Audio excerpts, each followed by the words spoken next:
अस्सलाम वालेकुम। आज हम आपके साथ शेयर कर रहे हैं बहुत ही मज़ेदार, बहुत ही टेस्टी चिकन के शामी कबाब की रेसिपी विदाउट एनी मशीन। बहुत ही मज़े के बनते हैं, बहुत ऊपर से क्रिस्पी से और क्रंची से बनते हैं, बहुत मज़े के लगते हैं ये। और अगर घर में बना के रखे हों तो बहुत आसानी रहती है, झटपट से एक दो खाने बनाएं और साथ में ये फ्राई कर लें तो बहुत अच्छा लगता है और आसानी रह जाती है, आसानी हो जाती है। तो इनको बनाने के लिए हमने होल चिकन लिए हैं 2 अदद। इनका तकरीबन 3 kg बन गया था गोश्त, जो कि हमने पूरे का पूरा ही इसमें डाला है, सारे यानी कि पीसेस इसके अंदर हैं। तो इसके अंदर हमने बड़ा से पैन में ये डाल लिया धो के और इसके अंदर 1 गिलास पानी का ऐड कर लिया है। और चिकन भी धुला हुआ है तो इसने भी पानी काफ़ी छोड़ देना है। तो अब ये हमने 4 लिए हैं प्याज बड़े, इनको बारीक काट लिया है। और लहसुन के 2 ब्रांच लिए हैं, देसी लहसुन है ये, तो ये भी 2 अदद हमने लिए हैं पूरे के पूरे और इनको छील लिया है। और अब ये सारा लहसुन प्याज हमने चिकन के अंदर डाल दिया और फ्लेम लगा दी है पहले फुल। और अब ये हमने स्पाइसेस लिए हैं, तकरीबन 2 टीस्पून है हमारे पास ये साबुत धनिया, 2 टीस्पून है वाइट ज़ीरा, 2 टीस्पून है हमारे पास ये क्रश चिलीज़ और 2 टीस्पून ही है पिसी हुई मिर्चें, 1 टीस्पून है हल्दी और 2 टीस्पून है इसमें नमक। ये सारी चीज़ें हम चिकन के अंदर डालेंगे और चिकन को कवर करके रख देंगे पकने के लिए। और नीचे हमने शुरू में तेज़ फ्लेम लगाई है ताकि ये इस चिकन में जो पानी है वो निकल आए और ये पकने लग जाए। तो बाद में हम 10 मिनट के बाद इसको चेक करेंगे दोबारा से। तो ये 10 मिनट हो चुके हैं। अब ये हमने चेक किया है, इसको पानी इसने काफ़ी छोड़ दिया है। और अब इसको तो ज़रा सा हम हिला देंगे ताकि ये नीचे से लगे ना, और आंच को हम कर देंगे बिल्कुल स्लो। तो ये हमने ऊपर नीचे थोड़ा बहुत कर दिया क्योंकि ये पतीला बहुत ज़्यादा भरा हुआ है तो ये हमसे हिल नहीं रहा। तो हमने इसी तरह से नीचे से पेंदे में से हल्का सा हिला दिया और इसको कवर करके रख देंगे। फिर तकरीबन हम देखेंगे इसको 30 से 40 मिनट के बाद। और आंच को हम बिल्कुल हल्का कर देंगे ताकि ये अंदर ही अंदर पकता रहे और गल जाए। तो ये हमने 40 मिनट के बाद इसको देखा तो ये बिल्कुल अच्छा सा गल चुका था, पानी भी इसका ड्राई हो चुका था। हमने इसको निकाल लिया है, ये बहुत अच्छा टेंडर हो चुका है। देखें बिल्कुल ऐसे फोम की तरह से हो गया है। तो अब इसकी बोन्स को अलग कर लेंगे और इसको गोश्त को अलग कर लेंगे। और उसी देगचे के अंदर हमने अब डाल दी है दाल हमने 3 पाव ली है। और इसको हमने इतना पानी डाल के गला लिया है जितना कि इसके अंदर ही ड्राई हो गया। और इसके अंदर हमने कोई भी चीज़ ऐड नहीं की है, सारे मसाले हमने स्पाइसेस वगैरह पहले ही डाल दिए थे चिकन के अंदर। तो ये दाल हमारी इतनी गल चुकी है, दाना अलग है और दाल भी गल चुकी है और पानी भी सारा ड्राई हो चुका है। तो अगर इस स्टेज पे चाहें तो इसमें 3 से 4 आलू भी ऐड कर लें। अब ये हमने स्पाइसेस ली हैं, चंद 2 बड़ी इलायचियाँ हैं और सिनेमन स्टिक्स हैं 3-4 और काली मिर्चें हैं 1 टेबल स्पून और ये है ज़ीरा 1 टेबल स्पून और साबुत धनिया भी है 1.5 टेबल स्पून। ये सारी चीज़ों को हम अच्छी तरह से कर लेंगे रोस्ट, बिल्कुल स्लो फ्लेम के ऊपर। इसके अंदर लौंग भी हैं और बादियान के फूल भी हैं 2 लौंग हमने इसमें 8-10 डाले हैं। ये सारी चीज़ें ड्राई रोस्ट हो चुकी हैं। इनको अब हम दरदरा सा कूट लेंगे कूंडी के अंदर, बहुत ज़्यादा इसको बारीक नहीं करना है। अब ये हमने लहसुन और अदरक लिया है, थोड़े से ये लहसुन के पीसेस हैं और अदरक है तकरीबन 2 इंच के बराबर। इसको भी हमने कूट के रख लेना है। और ये है 1/2 टीस्पून के करीब अजवाइन, इसको भी साथ ही कूट लेंगे और इसको डाल देंगे एक पैन के अंदर। एक खुला बर्तन ले लिया है हमने, इसके अंदर ये कूट के हमने डाल लिया है अदरक और लहसुन और अजवाइन। और ये जो हमने स्पाइसेस लिए थे इनको ड्राई रोस्ट किया था और इनको मोटा मोटा सा दरदरा सा कूट लिया है। बहुत अच्छी सी इसकी स्मेल आ रही है, बहुत मज़े की खुशबू आ रही है। तो ये हमने इसी बड़े से बर्तन के अंदर ऐड कर दिया है। और इसके अंदर अब हम और बाकी चीज़ें भी डालेंगे जो हमने कबाबों के अंदर डालनी हैं। तो ये हमने ली है तकरीबन 20 अदद हैं ये बारीक मिर्चें सब्ज़, इनको अच्छी तरह से चॉप कर लिया है बारीक बारीक। और ये प्याज हैं 2 बड़े, इनको भी बारीक चॉप कर लिया और इसके अंदर ऐड कर दिया। अभी इसके अंदर मसाले और जाने हैं। अभी हमने आपको दिखा रहे हैं कि किस तरह से चिकन को श्रेड किया है।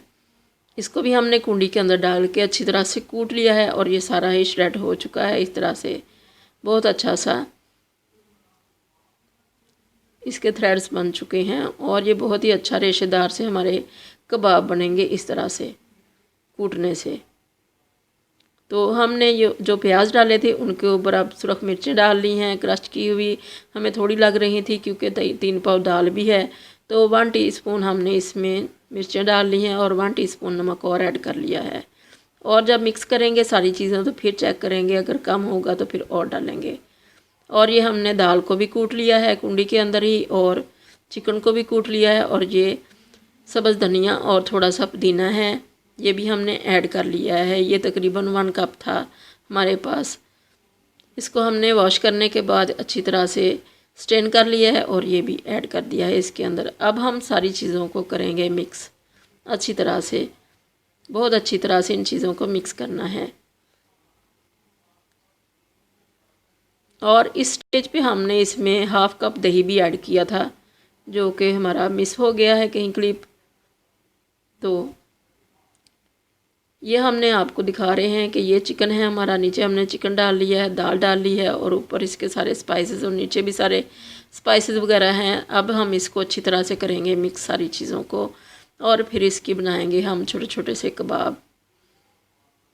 कबाब की शेप आपका जितना दिल करे, जितनी बड़ी आप रखना चाहें रख लें। हमने तकरीबन मीडियम साइज़ के ही कबाब बनाने हैं। अभी इसके अंदर हमने एग डालने हैं। हमारा सारा मिक्सचर तैयार हो गया है, सारी चीज़ों को हमने कंबाइन कर लिया है। 6 अदद अंडे हमने फेंट के इसमें डाल दिए हैं और 1/2 कप दही पहले डाल लिया था। और स्पाइसेस वगैरह हमने चेक कर लिए हैं, थोड़ा सा गरम मसाला और थोड़ी सी मिर्ची नमक और डाला है इसके अंदर, क्योंकि ये सारी चीज़ें काफ़ी ज़्यादा हो चुकी हैं तो इनके अंदर मसाले भी काफ़ी ज़्यादा ही जाने थे। तो अब हमने सारी चीज़ों को मिक्स करने के बाद कबाब बना लिए हैं मीडियम साइज़ के। तो इसको हम इस तरह से पहले बना के रख लेंगे और फिर बाद में इनके अंदर किलिंग रैप की तय लगाते जाएंगे। कोई भी प्लास्टिक रैप लगा ले ताकि ये आपस में जुड़े ना। तो ऊपर नीचे हम इस तरह से, सबसे नीचे पहले हमने एक लगाया, इसके ऊपर एक लेयर लगाएंगे सारी कबाबों की, फिर उसके ऊपर रैप लगाएंगे, फिर एक तय लगाएंगे। इस तरह से 6-7 हमारी बन गए थे ऊपर नीचे लेयर्स। तो सारी ही लेयर्स के अंदर हमने इस तरह से रैप लगा लिया ताकि ये आपस में जुड़े ना। तो ये देखें इतनी तय बन गई हैं इनकी ऊपर नीचे। और फ्रीज़र के अंदर जगह भी इसने इतनी ही लेनी है। तो इसको हम 2 दिन के लिए रखेंगे फ्रीज़र के अंदर। 2 दिन के बाद इनको निकाल के हमने थैलियों में भर लिया था। जितने जितने पीसेस चाहें थैलियों में भरें और जैसे कि जगह है आपके फ्रीज़र में दरवाजे में रखना चाहें या फिर फ्रीज़र के ऊपर अंदर रखना चाहें तो थैलियों का ये फ़ायदा होता है कि वो जहाँ भी उनको एडजस्ट करें वो हो जाती हैं। तो हमने इसको 2 दिन रखा पहले फ्रीज़र के अंदर, बाद में हमने थैलियाँ भर के रख ली हैं और अब ये हम फ्राई करने लगे हैं। ये फ्रीज़ की हुई हैं और फ़ौरन ही हमने निकाल के ऑयल को गर्म किया है और इसके ऊपर रख दिया है फ्राई करने के लिए मीडियम फ्लेम के ऊपर।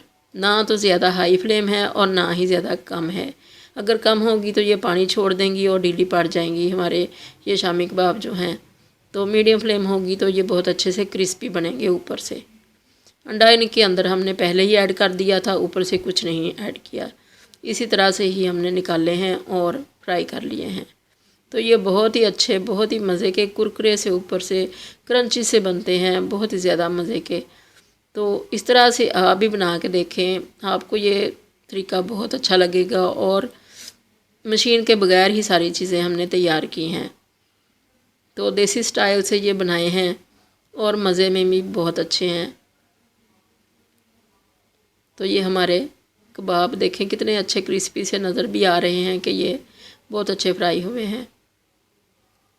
तो कोई भी साथ राइस बनाएं या फिर कोई भी एक आध रायता बनाएं तो दावत तो हो ही जाती है। तो अगर कोई अचानक से आ जाए गेस्ट तो बहुत आसानी रहती, चाय के साथ कबाब दे दें या फिर खाने के साथ बनाने तो बहुत अच्छा लगता है। तो इस तरह से आप भी बना के देखिए, बहुत आसान सी सिंपल सी रेसिपी है, बहुत ही मज़े के बनते हैं। और आप भी बनाएं, अल्लाह करे आपके भी बहुत अच्छे बने। दुआओं में याद रखिएगा। अल्लाह हाफिज़।